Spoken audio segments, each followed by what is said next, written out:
शांति। आज तो फिर मीठे बाबा की, ज्ञान सूर्य बाबा की अव्यक्त वाणी है। ये वाणी अगर हम बहुत गहराई से, बहुत ध्यान से सुनते समझते हैं और एक्यूरेट धारण करते हैं और स्वयं को परफेक्ट बनाते हैं, तो हमारा जीवन बहुत सुंदर, शांत, खुशनुमा बन जाता है।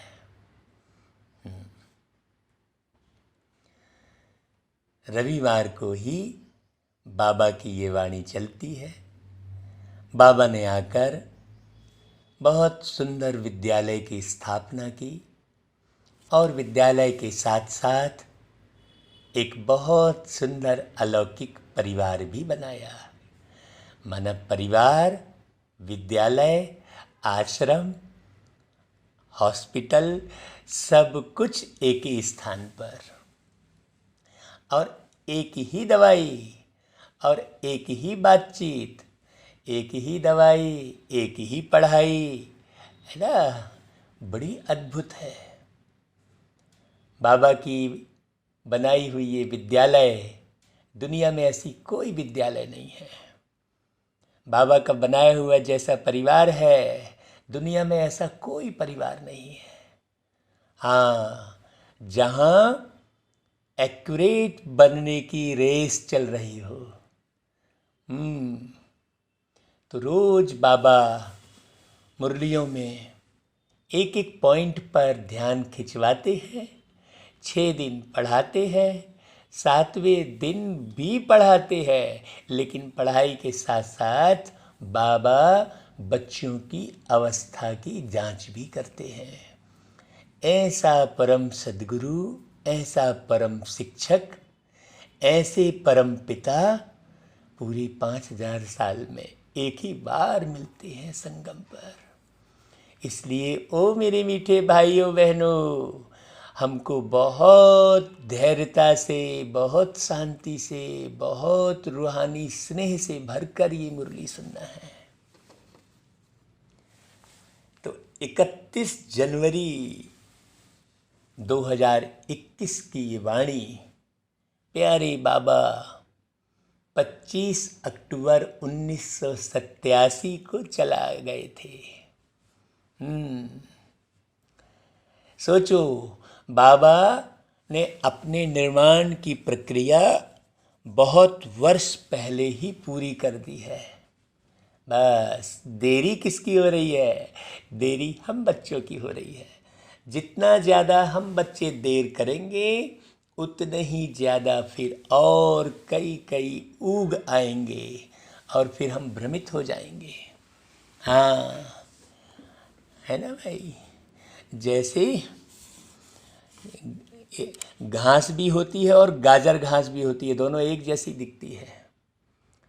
इसीलिए मीठे मीठे ब्राह्मण परिवार के मेरे मीठे मीठे भाइयों बहनों, बाबा निर्माण की प्रक्रिया पूरी कर गए हैं, पूरी कर दिए हैं। हम जल्दी जल्दी अब बने। तो बाबा आज की मुरली में कहते हैं, बच्चे 4 बातों से न्यारे बनो। हाँ, दुनिया में भी हर एक व्यक्ति ये जानता है कि भगवान को प्यारा हो गया कब कहते हैं। कहते हैं ना भाई, फलां व्यक्ति भगवान को प्यारा हो गया। कब प्यारा हुआ? जब देह से न्यारा हुआ, तब वो भगवान को प्यारा हुआ। देह से अलग हुआ तो भगवान को प्यारा हो गया बोल देते हैं। और भगवान को प्यारा हो गया, अगर आपने किसी से कहा कि भैया मेरी जो है पत्नी या मेरा भाई या मेरे पिताजी भगवान को प्यारे हो गए, तो लोग बोलेंगे अरे रे रे रे, ये तो बड़ा गड़बड़ हो गया। हाँ, दुख मनाएंगे। अरे भाई, भगवान को प्यारा हो गया एक तरफ कह रहे हैं, फिर गड़बड़ कैसे हो गया? हाँ, देह से न्यारेपन को दुनिया में भगवान को प्यारा कहते हैं। जब आत्मा देह से अलग हो जाती है तो फलां व्यक्ति भगवान को प्यारा हो गया। माने व्यक्ति कौन था? आत्मा को ही व्यक्ति कह रहे थे। जो आत्मा शरीर में बैठकर अपने भावों को व्यक्त कर रही थी तो व्यक्ति कहला रही थी वो। जब शरीर से अलग हो गई वो आत्मा और अपने भावों को व्यक्त नहीं कर पा रही है तो आत्मा कह रहे हैं उन्हें। बस इतनी सी तो बात है। तो जो देह से न्यारा है वही भगवान का प्यारा है। तो क्यों ना देह में रहते रहते हम देह से न्यारेपन का ज्ञान सुन लें, समझ लें, देह से न्यारे होने की विधि सीख लें। वो विधाता आकर हम सब बच्चों को अपने इस विद्यालय के माध्यम से ब्रह्मा के मुख कमल से प्यारे बाबा देह से न्यारे होने की ही विधि सिखाते हैं। आप पूछते थे ना कि किस विधि मिलूं दया में तुमको मैं कुमति। मतलब आप क्या बोल रहे थे कि हे प्रभु मैं आपसे किस विधि मिलूं, है ना? हे प्रभु, दयालु प्रभु, मैं आपसे किस विधि मिलूं, क्योंकि मैं तो कुमति हूँ। माने मैं बुरी बुद्धि वाला हूँ। कु यानी बुराई, मति यानी बुद्धि। मैं बुरी बुद्धि वाला हूँ तो मेरी बुद्धि में समझ में नहीं आ रहा है कि मैं आपसे किस विधि मिलूं। तो बाबा आके वो परमात्मा जिसे आप बोल रहे थे कि हे प्रभु मैं किस विधि मिलूं, तो वो प्रभु, वो परमात्मा, वो ईश्वर आकर आपको विधि सिखाएंगे ना कि बच्चे तुम मुझसे इस विधि से मिल सकते हो। तो अब हम उसे सुनेंगे नहीं, बस आरती ही गाते रहेंगे, हमें वो विधि सुननी पड़ेगी ना। तो मुरली, ये जो मुरली है वो भगवान की बताई हुई विधि है। तो बाबा आकर विधि सिखाते हैं और हम अगर इस मुरली को बहुत ध्यान से विधि प्रमाण नहीं सुने तो फिर कैसे हमें मालूम पड़ेगा कि भगवान ने आकर क्या विधि सिखाई? हाँ, है कि नहीं भाई? भाई विधि यानी हो गया सिस्टम, इंग्लिश में उसे सिस्टम कहेंगे। भाई हम किस सिस्टम से भगवान से मिल सकते हैं, किस सिस्टम से अपने जीवन को खुशनुमा मस्त बना सकते हैं। रामायण में एक चौपाई है कि भाई जन्म विवाह मरण गति सोई, जह विधि लिखा तह तस होई। ऐसा है। तो लोगों ने क्या समझ लिया कि जन्म विवाह और मृत्यु विधाता ने लिख दी। विधि का मतलब यहाँ विधाता समझ लिया। और आरती में कह रहे हैं किस विधि मिलूं, तो भाई कौन सी विधि से मैं मिलूं? तो यहाँ पर भी विधि का अर्थ विधाता कैसे हो जाएगा भाई? जन्म विवाह मरण गति सोई, जह विधि लिखा तह तस होई। मतलब आपने जिस विधि से लिखा पढ़ा उस विधि के अनुसार आपका जन्म हुआ, उस विधि के अनुसार आपका की मृत्यु हो रही है, उस विधि के अनुसार आपका विवाह हो रहा है। इसमें विधाता कहाँ आ गया?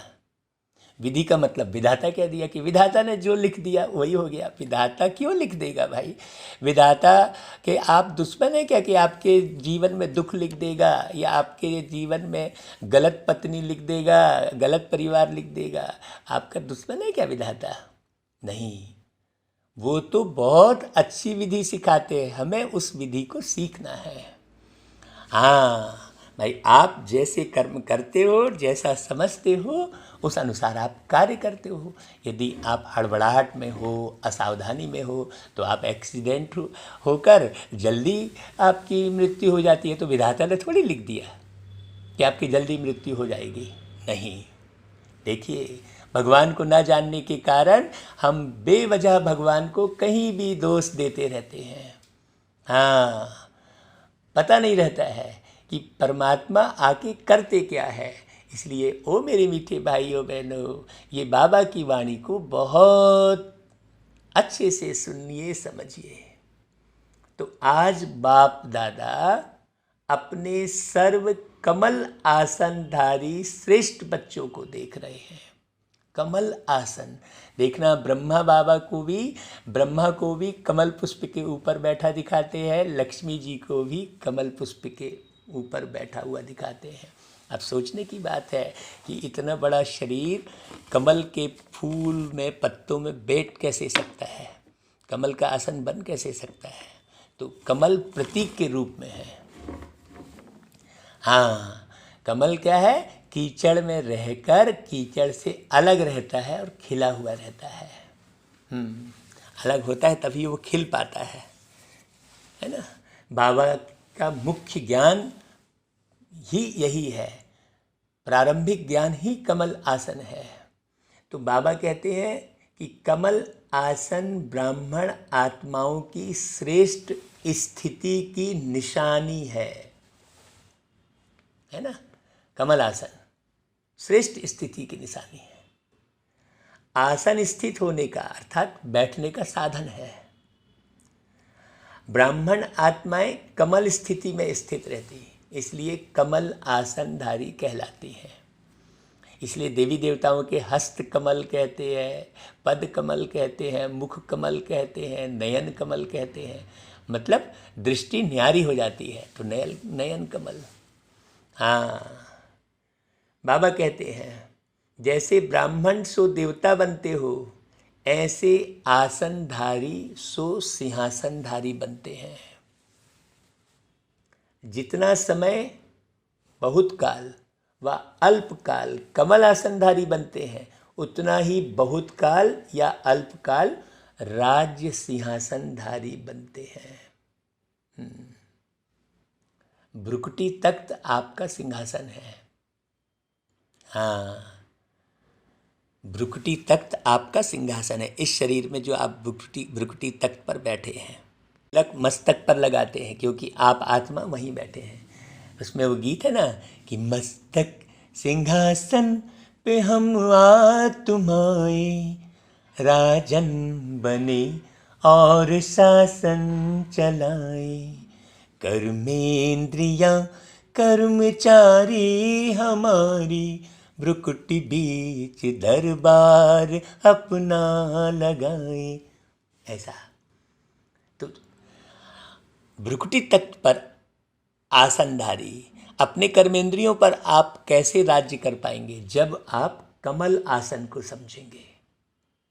हाँ, कमल आसन विशेष ब्रह्मा बाप समान अति न्यारी और अति प्यारी स्थिति का सिंबल है, अर्थात चिन्ह है।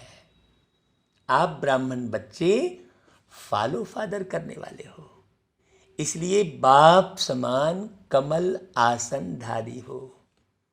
अति न्यारे की निशानी है बाप और सर्व परिवार के अति प्यारे बनेंगे। प्यारे नहीं, अति प्यारे।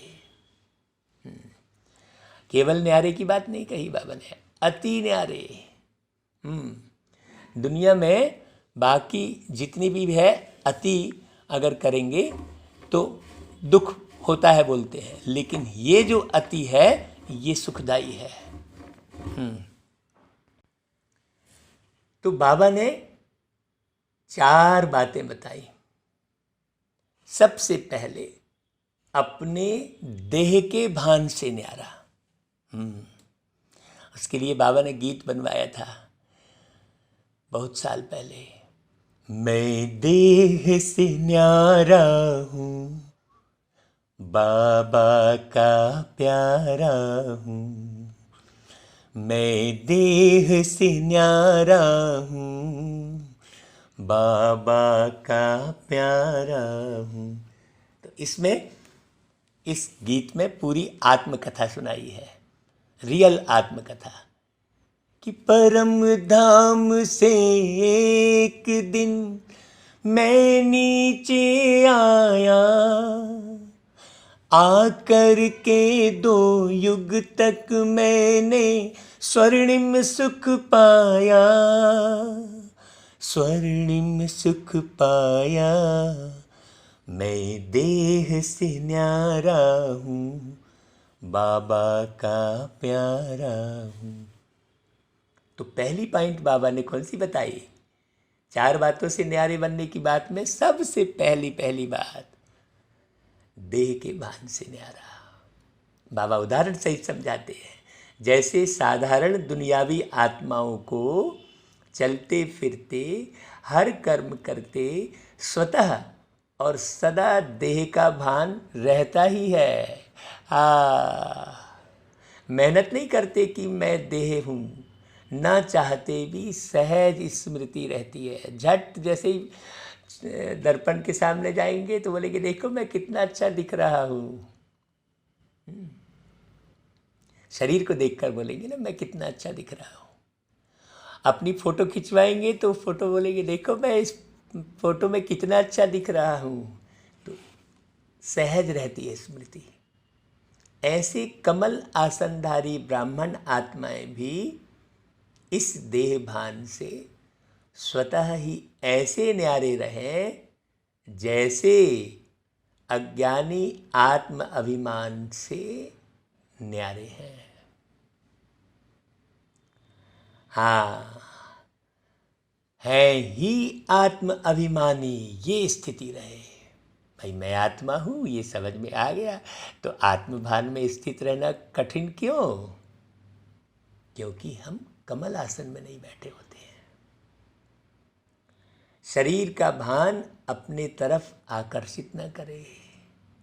जैसे ब्रह्मा बाबा को देखा, चलते फिरते फरिश्ता रूप व देवता रूप स्वतः स्मृति में रहा। ऐसे नेचुरल देही अभिमानी स्थिति सदा रहे। इसको कहते हैं देह भान से न्यारे। देह भान से न्यारा ही परमात्म प्यारा बन जाता है। वही शुरू में बताया ना भाई हमने कि दुनिया में भी कहते हैं फला व्यक्ति भगवान को प्यारा हो गया। कब प्यारा हुआ? जब देह से न्यारा हुआ। दूसरी बात, अब पहली बात तो अपने देह से न्यारी, दूसरी बात इस देह के जो सर्व संबंध है देह के साथ जुड़े हुए, बहुत बारीक बात है। तो दृष्टि से, वृत्ति से, कृति से, उन सब से न्यारा। हाँ, संबंधों का कोई प्रभाव न पड़े, किसी के व्यवहार का, किसी के स्वभाव का प्रभाव न पड़े, किसी की सोच का। हाँ, नहीं तो जनरली व्यक्ति क्या हमेशा सोचता है, अरे यार मेरे बारे में लोग क्या सोच रहे होंगे। हाँ, तुम जैसा लोगों के बारे में सोचते हो लोग भी तुम्हारे बारे में वैसा सोचेंगे। सीधी सी बात है, सोच से सोच टकराएगी, याद से याद टकराती है, याद से याद मिलती है। दोनों बातें हैं। देह का संबंध देखते हुए भी स्वतः ही आत्मिक देही संबंध स्मृति में रहे। इसलिए दीपावली के बाद भैया दूज मनाया ना। देखो बाबा मुरली कब चल रही है। दीपावली के बाद भाई दूज ही मनाते हैं। बहुत गहरी बात की ओर ले गए बाबा। जब चमकता हुआ सितारा व जगमगाता अविनाशी दीपक बन जाते हो तो भाई भाई का संबंध हो जाता है। दीपावली में लाइट जलाते हैं जगह जगह, तो ऐसे तुम खुद लाइट हो जाते हो, हल्के हो जाते हो, ज्ञान से कमल आसनधारी हो जाते हो। तो फिर भाई दूज मनाते हैं। भाई दूज का अर्थ एक क्या हुआ कि इस संसार में भाई के अलावा दूजा कोई रिश्ता सच्चा नहीं है। भाई दूज, भाई के अलावा दूजा कोई रिश्ता सच्चा नहीं है। आत्मा आत्मा, भाई भाई, आत्मा के नाते भाई भाई का संबंध। क्योंकि हम परमात्मा बाप के बच्चे, हम बच्चे कौन? आत्मा। इसलिए भाई दूज।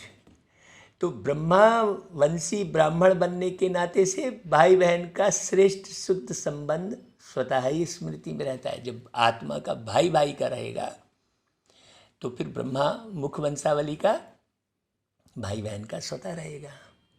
तो न्यारापन अर्थात देह और देह के संबंध से न्यारा। हाँ, माने भाई भाई का संबंध देह से न्यारा संबंध कहलाएगा। बाकी जितने भी रिश्ते हैं वो दैहिक संबंध कहलाएंगे। तीसरी बात, देह के विनाशी पदार्थों में भी न्यारापन। अगर कोई पदार्थ किसी भी कर्मेंद्रियों को विचलित करता है, अर्थात आसक्ति भाव उत्पन्न होता है, तो यह न्यारापन नहीं रहता कहलाएगा। हाँ, जैसे पेट भर गया है लेकिन कोई स्वादिष्ट चीज, पसंद की चीज सामने आ गई तो और खा लिए। हाँ, स्वाद में बंधा हुआ है व्यक्ति, फैशन में बंधा हुआ है। हाँ भाई, बहुत सारे कपड़े रखे हैं लेकिन बाजार में गए, कोई और बहुत अच्छा सुंदर कपड़ा नजर आ गया, बोले नहीं इसको भी पहनूंगा मैं, बड़ा अच्छा है, वो भी खरीद लिए। हाँ, बस ऐसा ही वस्तुओं का भंडार भरपूर करते रहते हैं तो ज्ञान का भंडार खत्म होता चला जाता है। रिश्ते नातों का भंडार, रिश्ते खूब बनाएंगे, जान पहचान खूब बनाएंगे, निभाएंगे एक से भी नहीं है, खूब संबंध बनाएंगे, ढेर कनेक्शन रहेगा, लेकिन मानसिक रूप से एक से भी कनेक्शन बढ़िया नहीं है। दिली संबंध किसी से नहीं, सब संबंध देह दौलत और दुनिया के आधार पर संबंध।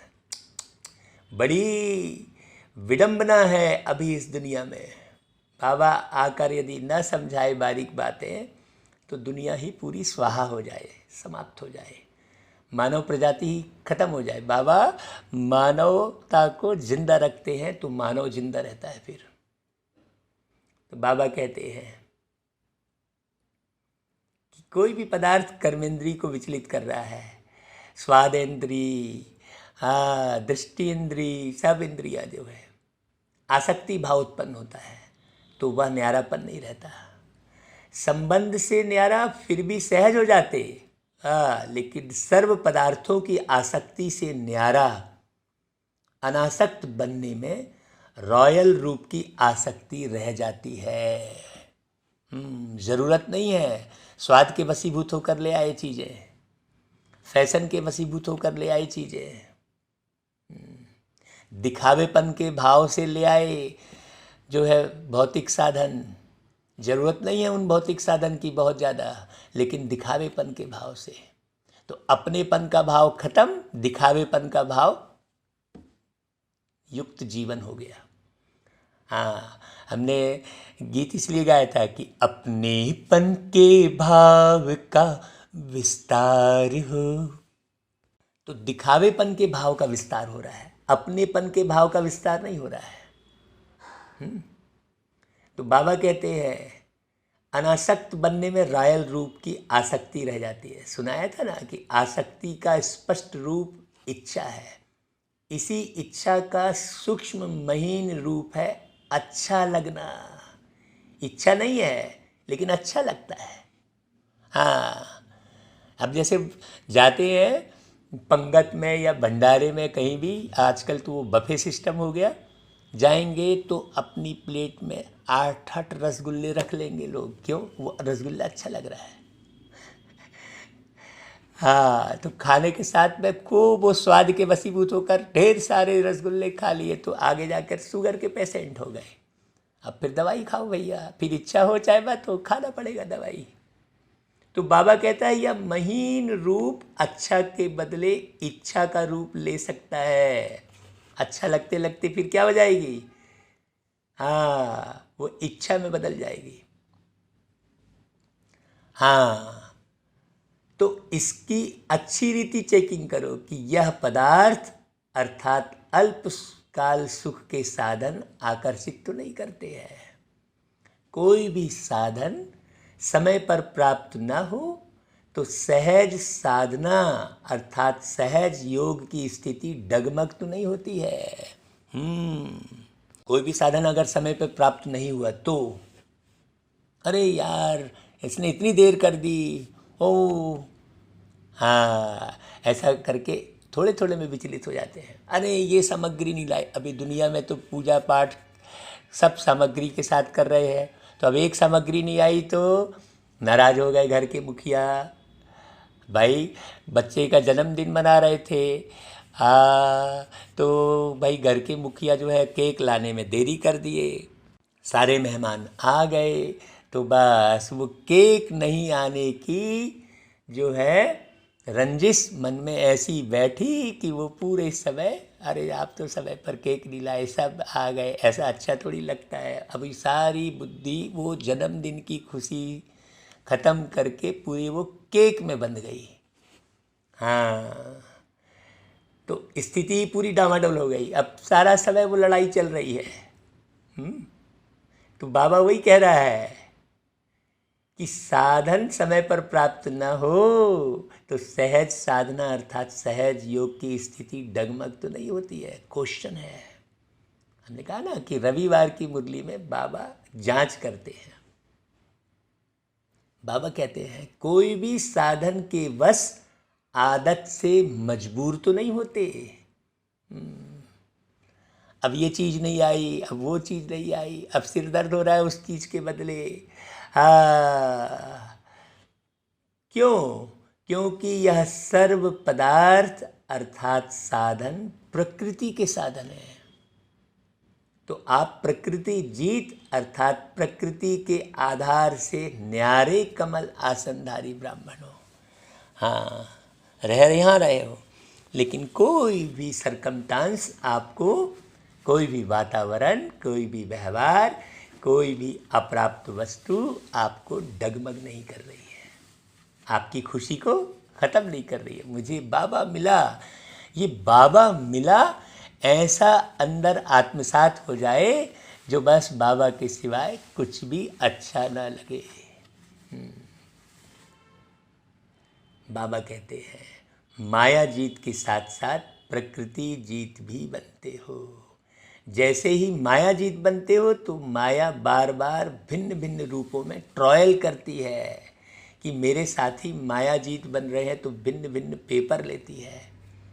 प्रकृति का पेपर है साधनों द्वारा आप सभी को हलचल में लाना। जैसे पानी, अभी यह कोई बड़ा पेपर नहीं आया है, लेकिन पानी से बने हुए साधन, अग्नि द्वारा बने हुए साधन, ऐसे हर प्रकृति के तत्वों द्वारा बने हुए साधन मनुष्य आत्माओं के जीवन का अल्पकाल के सुख के आधार है।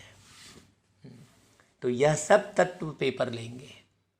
अभी तो सिर्फ पानी की कमी हुई है, लेकिन पानी द्वारा बने हुए पदार्थ जब प्राप्त नहीं होंगे तो असली पेपर उस समय होगा। यह प्रकृति द्वारा पेपर भी समय प्रमाण आने ही है।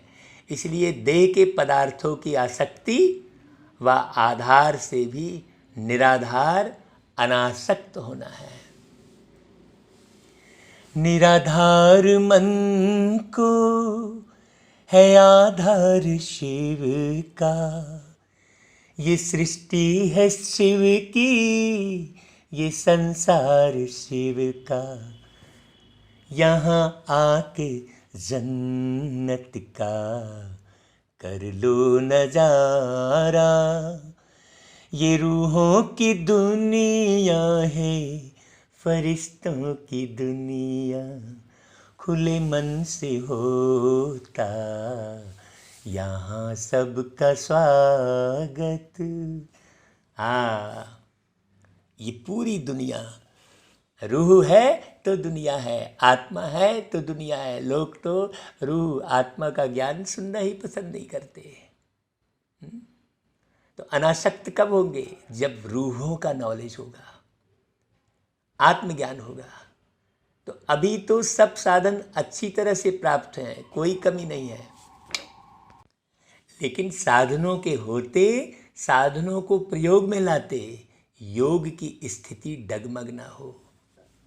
योगी बन प्रयोग करना, इसको कहते हैं न्यारा। भाई कोई चीज़ छोड़ने की बात नहीं कर रहे बाबा, लेकिन आप बंध मत जाओ, है ना भाई।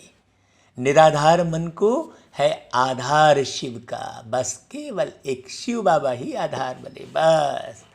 हाँ, शिव बाबा की याद नहीं आई तो फिर अच्छा ना लगे, शिव बाबा की मुरली नहीं पढ़ी तो अच्छा ना लगे। हाँ, बाबा कहता है यह चेकिंग जरूर करो। हाँ, है ही कुछ नहीं तो उसको न्यारा नहीं कहेंगे। हाँ, आपके पास सामग्री नहीं है तो न्यारा थोड़ी कहेंगे। होते हुए निमित्त मात्र अनासक्त रूप से प्रयोग करना, इच्छा व अच्छा होने के कारण नहीं यूज करना। यह चेकिंग जरूर करो। हाँ, आवश्यकता के अनुसार जीवन जीना, इच्छा के अनुसार जीवन नहीं जीना। अच्छा लगे तो उपयोग नहीं करना, ये अच्छा लग रहा है तो चलो भाई इसको भी खरीद लेते हैं, इसको भी ले लेते हैं। आज दुनिया कर्ज से क्यों लद गई है? क्योंकि इच्छा बहुत है और बहुत सारी चीज़ें अच्छी लग रही है। इसलिए देखो, आज छोटी गाड़ी रहेगी तो कल बिना कारण के, हाँ भाई आपका पद ऊपर हो गया है, आपको स्टेटस मेंटेन करना है, वो अलग बात हो गई, तो आप थोड़ा सा आप अच्छी चीज़ ले रहे हो। और लेकिन अच्छा लग के कोई कार्य हो रहा है तो भाई वो इच्छा बन जाएगी। हाँ, बाबा कहता है यह चेकिंग करो। जहाँ इच्छा होगी फिर भल कितनी भी मेहनत करेंगे, लेकिन इच्छा जो है अच्छा बनने नहीं देगी।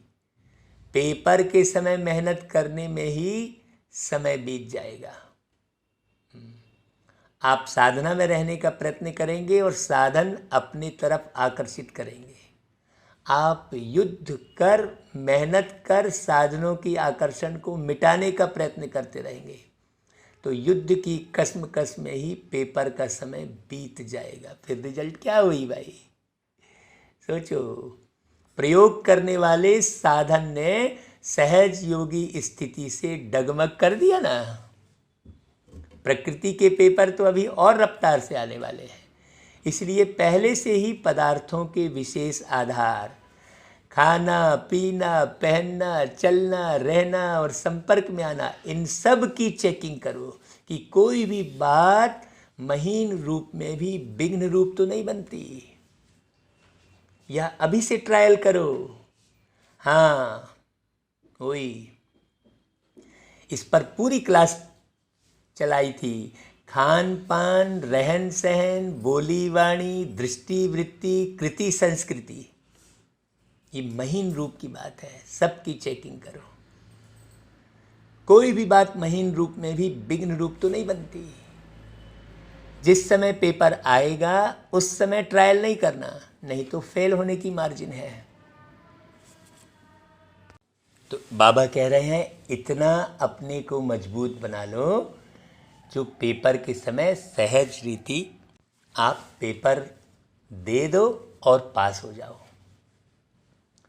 योग स्थिति अर्थात प्रयोग करते हुए न्यारी स्थिति, उसे योग स्थिति कहेंगे। सहज योग की साधना साधनों के ऊपर अर्थात प्रकृति के ऊपर विजयी हो। हाँ, त्यागना नहीं है। लोगों ने उस पर क्या हुआ कि एक एक वस्तु पर मेहनत की कि अब भाई हम साल भर ये नहीं खाएंगे, साल भर हम ये नहीं करेंगे। ऐसा जैसे नवरात्रि आती है तो लोग 9 दिन भाई हम नशा नहीं करेंगे, तो 10वें दिन वो कर फिर चालू कर देते हैं। क्यों? ऐसा क्यों? क्योंकि स्वयं पर वो शक्ति जमा नहीं की, वस्तु छोड़ा। हाँ, बाकी मन जो है उस पर आकर्षित है ही। तो बाबा साधनों के ऊपर अर्थात प्रकृति के ऊपर विजय प्राप्त करने की बात कर रहे हैं, विजय होने की बात कर रहे हैं। ऐसा ना हो उसके बिना तो चल सकता, लेकिन इसके बिना रह नहीं सकते, इसलिए डगमग स्थिति हो गई। इसको भी न्यारा जीवन नहीं कहेंगे। ऐसी सिद्धि को प्राप्त करो जो आपके सिद्धि द्वारा अप्राप्ति भी प्राप्ति का अनुभव कराए। बाबा उदाहरण दे रहे हैं, जैसे स्थापना के आरंभ में आसक्ति है व नहीं, उसकी ट्रायल के बीच बीच में जानबूझकर प्रोग्राम रखते रहे बाबा। जैसे 15 दिन सिर्फ ढोडा और छाछ खिलाई, गेहूं होते भी यह ट्रायल कराई गई। कैसे भी बीमार 15 दिन इसी भोजन पर चले, कोई भी बीमार नहीं हुआ। दमा की तकलीफ वाले भी ठीक हो गए ना। नशा था कि बाप दादा ने प्रोग्राम दिया है। जब भक्ति में कहते हैं विष भी अमृत हो गया, तो यह तो छाछ थी भाई, बिल्कुल है ना। राणा ने दिया विष का प्याला, विष को अमृत कर डाला।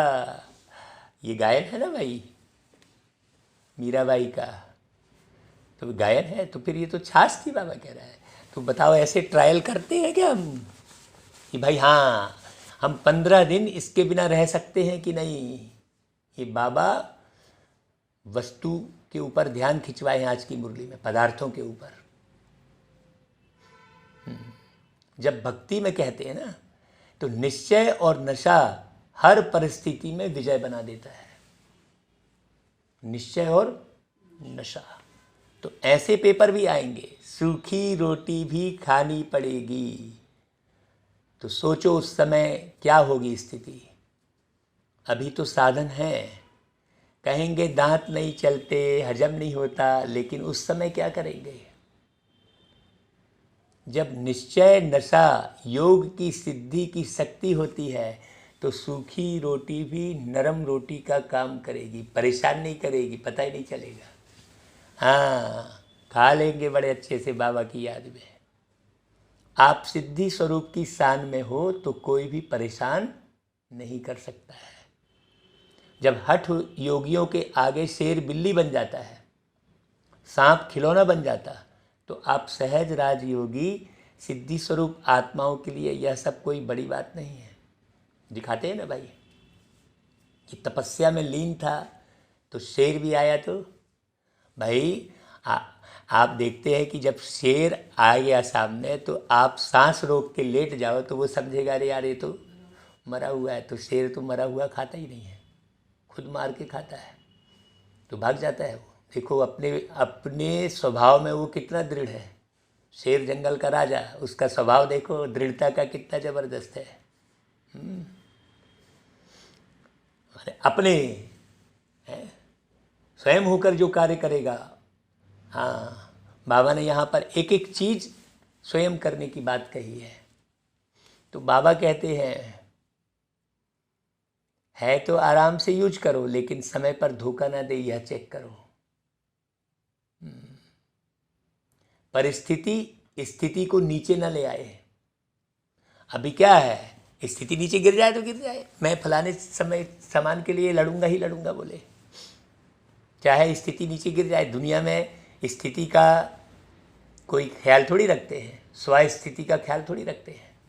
विचलित हो गए तो हो गए, फिर संभालते संभालते फिर शरीर भी खराब हो गया, फिर दवाइयों के भरोसे चल रहे हैं। उन्होंने ध्यान नहीं दिया, सारा जीवन भर हम अपनी स्वस्थिति को ही डगमगाते रहे, फिर बुढ़ापे में बहुत तकलीफ होती है। बाबा हमेशा अपनी स्वस्थिति की बात करते हैं। इसलिए बाबा कह रहा है कि देखो परिस्थिति स्थिति को नीचे ना ले आए। देह के संबंध से न्यारा होना सहज है, लेकिन देह के पदार्थों से न्यारा होना, इसमें बहुत अच्छा अटेंशन चाहिए।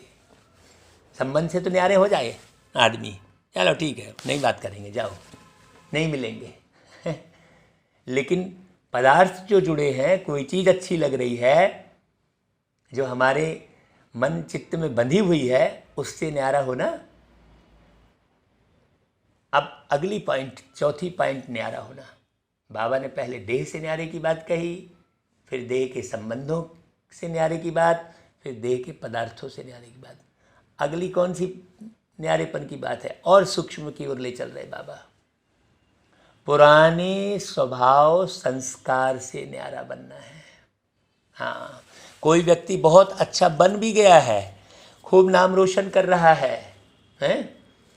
अच्छा बन गया है, लेकिन जो उसके साथ जुड़ा हुआ व्यक्ति है वो उसके पुराने स्वभाव को ही सोचे बैठा, अरे हम जानते हैं इसको, ये तो ऐसा, अरे वो था ना भाई, है तो पुराने स्वभाव संस्कार से बंधा हुआ है, वो न्यारा हो ही नहीं रहा है उस संस्कार से।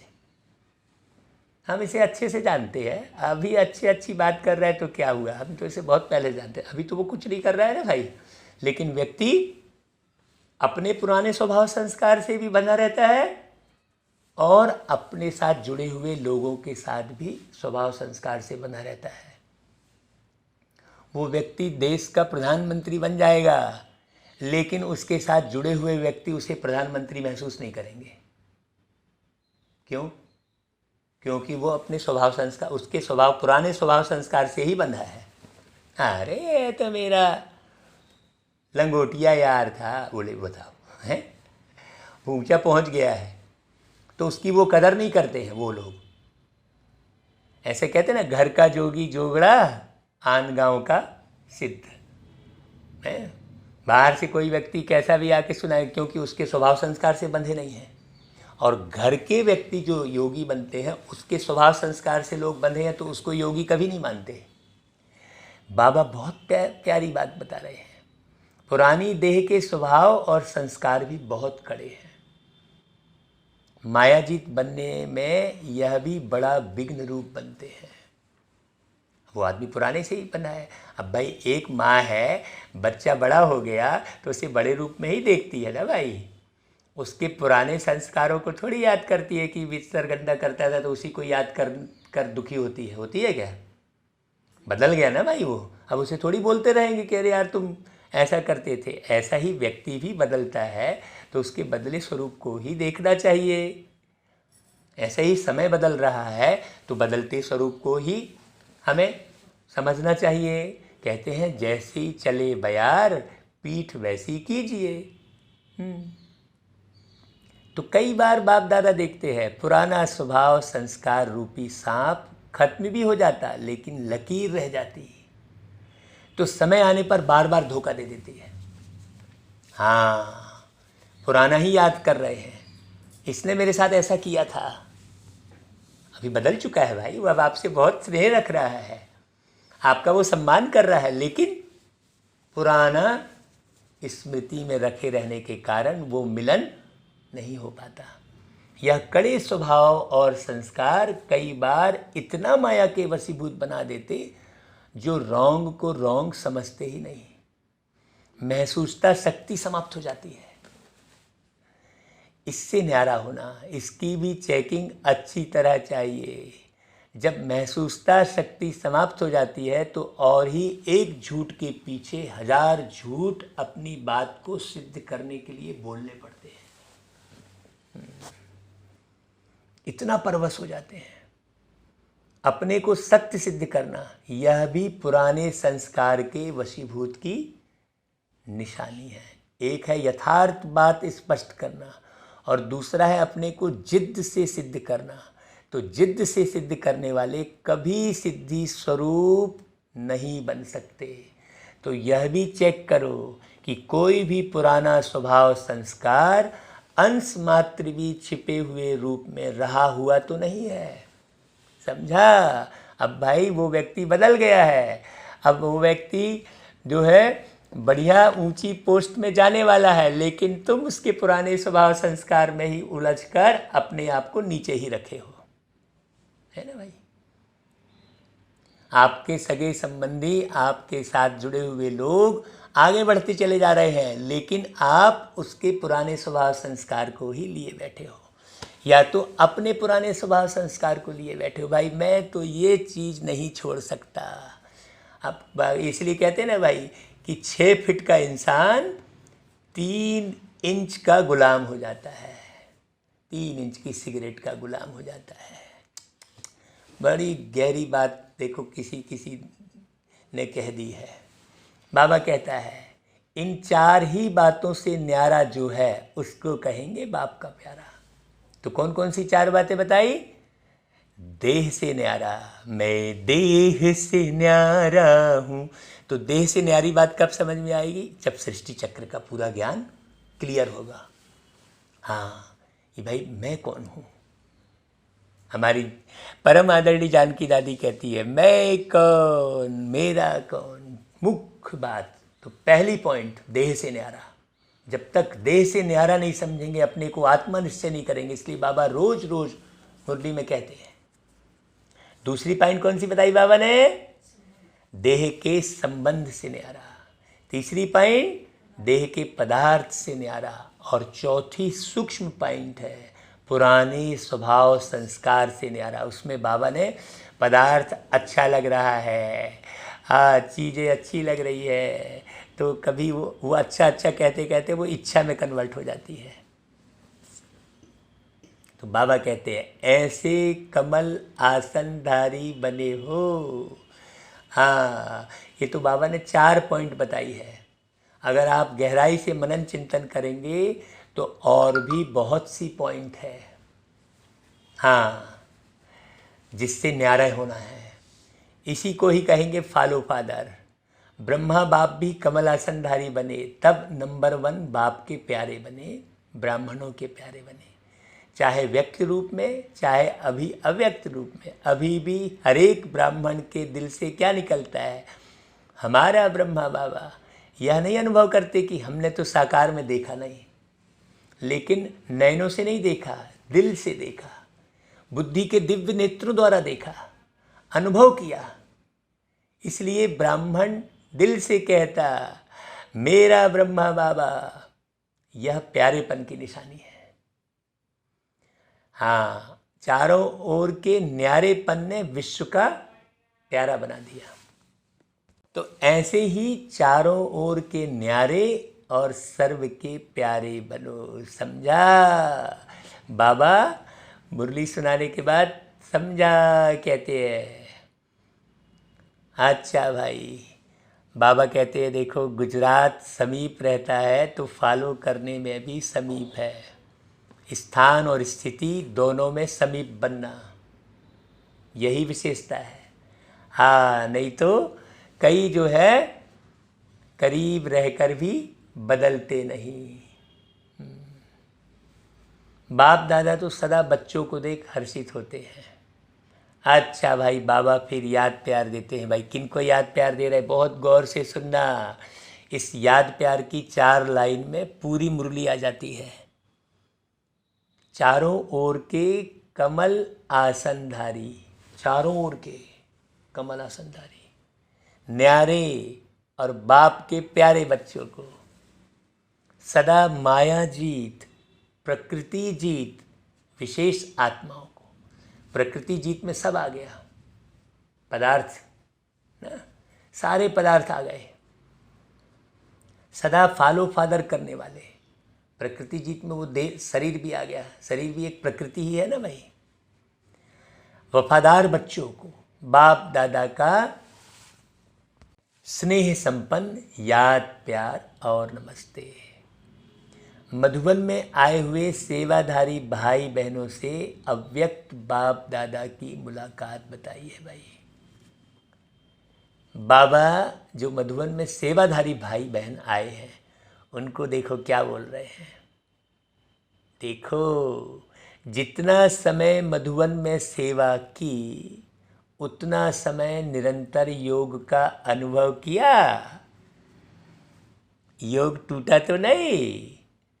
मधुबन में सेवाधारी बनना अर्थात निरंतर योगी, सहज योगी के अनुभवी बनना।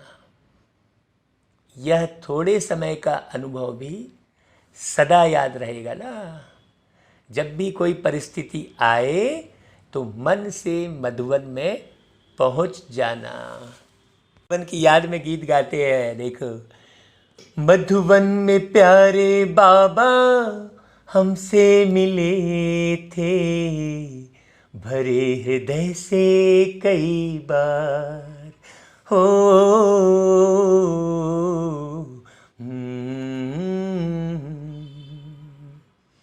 आज भी प्यारे बाबा हमसे मिले हैं, दिल में आके कई बार हो।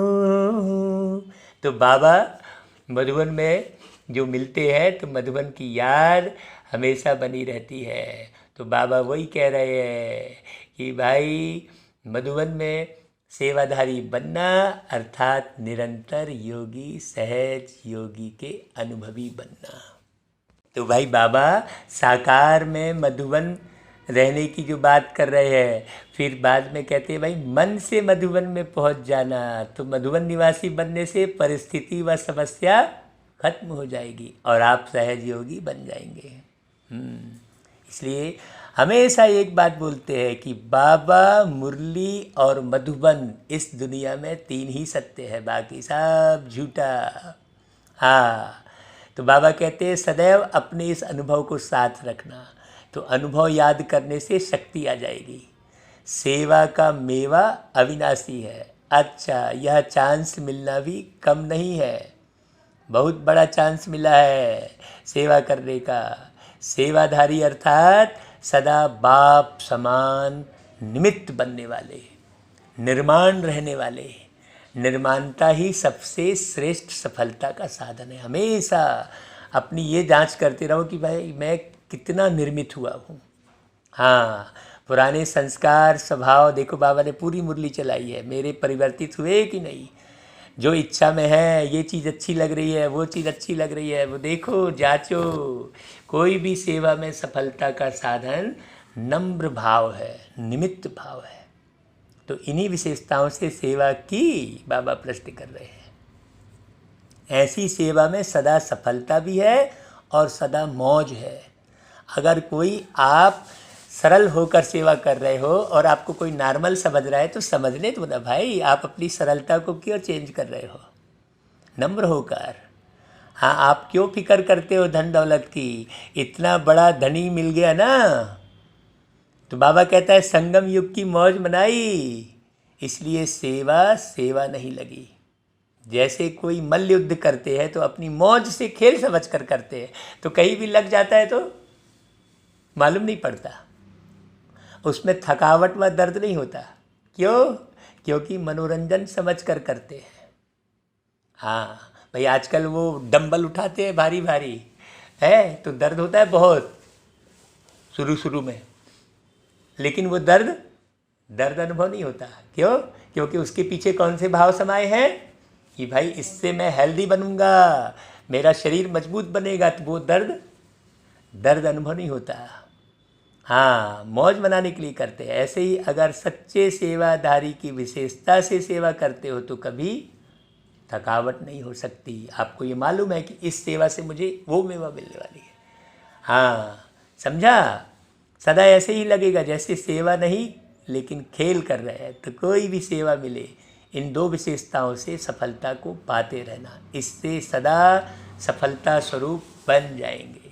अच्छा भाई, फिर दूसरी पार्टी से बाबा मुलाकात कर रहे हैं। सच्ची तपस्या सदा के लिए सच्चा सोना बना देती है, जिसमें जरा भी मिक्स नहीं, मिलावट नहीं है। तपस्या सदा हरेक को ऐसा योग्य बनाती है जो प्रवृत्ति में भी सफल और प्रारब्ध करने में भी सफल। ऐसे तपस्वी बने हो। तपस्या करने वालों को राजयोगी कहते हैं।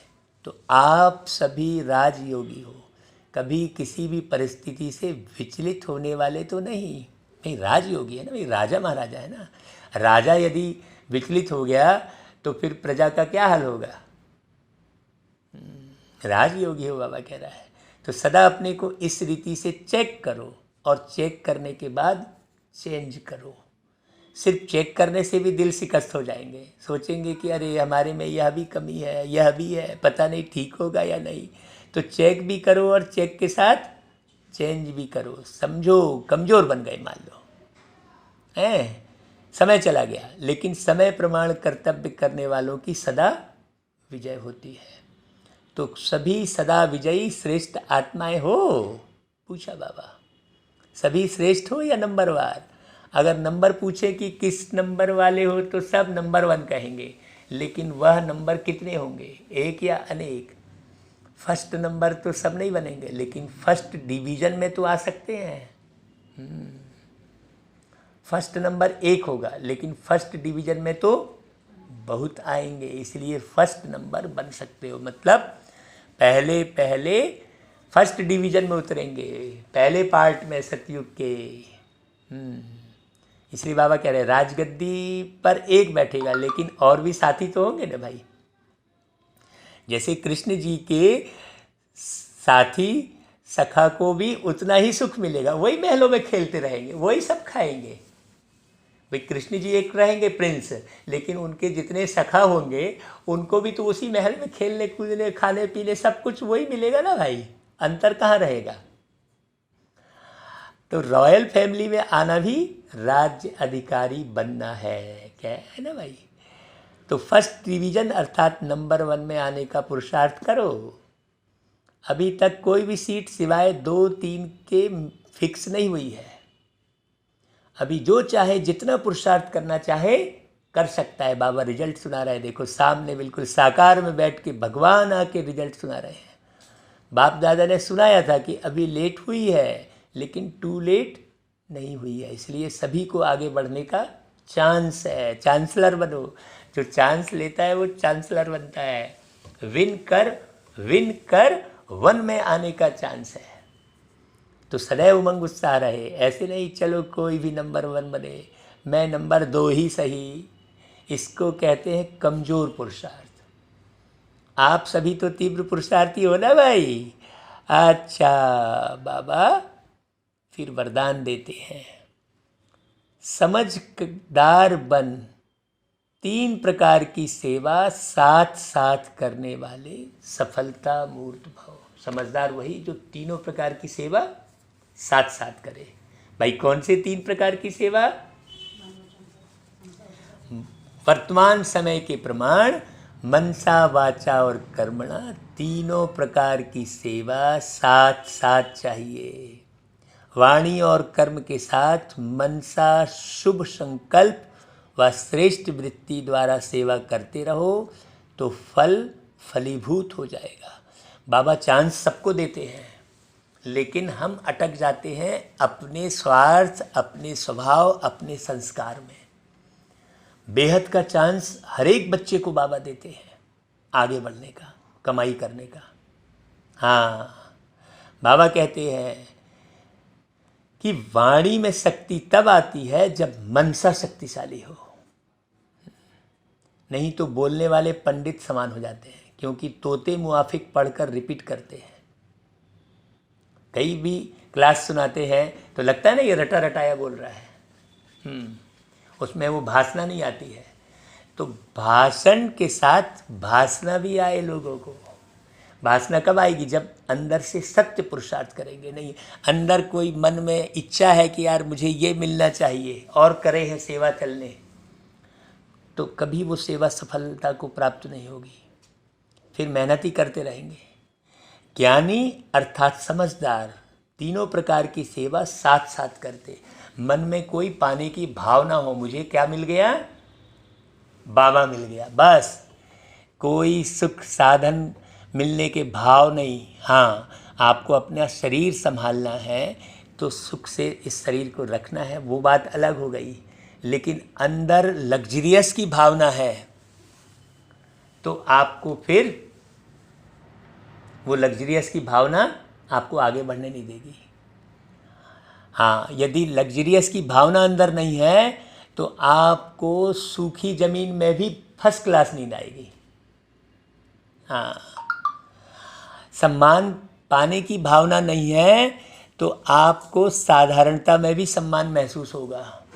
नहीं तो फिर ये महसूस होता रहेगा कि अरे मेरे को यहाँ बिठाल दिया, मेरे को वहाँ बिठाल दिया, मेरे को ये नहीं पूछा, वो नहीं पूछा। हम अपने भ्रुकुटी सिंहासन पर राजा बन के बैठे रहेंगे तो कहीं भी हमको प्रॉब्लम नज़र नहीं आएगी। इसलिए गीत कई प्रकार के बने हैं। हमने मुरली के बीच में वो गीत सुनाया भी, भ्रुकुटी सिंहासन पर हम आत्माएं राजन बने और शासन चलाएं।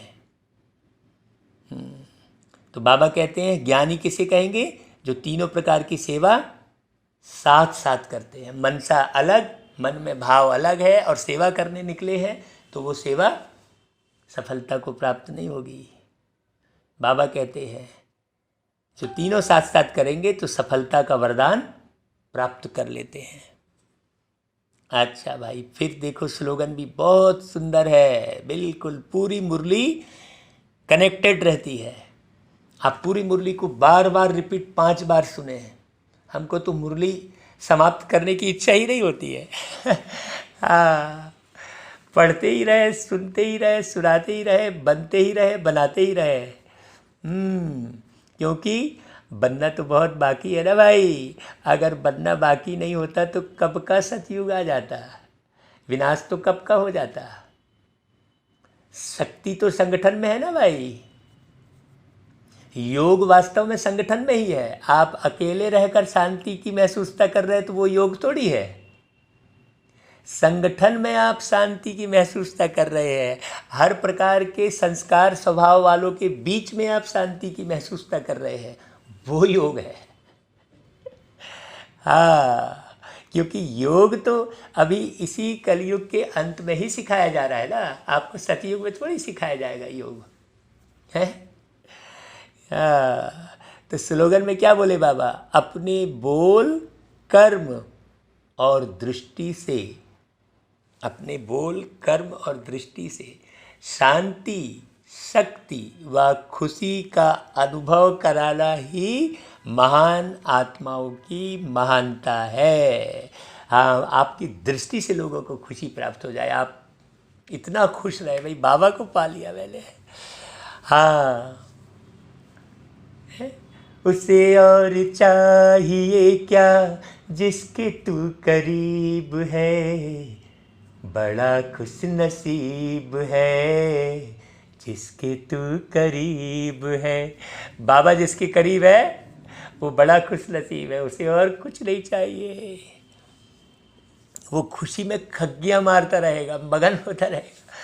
भाई मुझे तो ये नहीं एहसास होता है कि भाई हम आपको मुरली सुना रहे हैं। हाँ, बाबा की याद में वो मगन अवस्था, हाँ, जो भी बात कहलवा रहा है बाबा कहलवा रहा है, ऐसा लगता है बाबा के बाजू में करीब में बैठे हैं। ऐसा आप अनुभव करते रहेंगे। अनुभव की अथॉरिटी से जीवन जियो भाई। अनुभव, अनु अनु अति सूक्ष्म भाव, तब ये भाव सिमटेगा। अभी तो खूब विस्तार को पा लिया है ना भाई। अच्छा भाई, ओम शांति।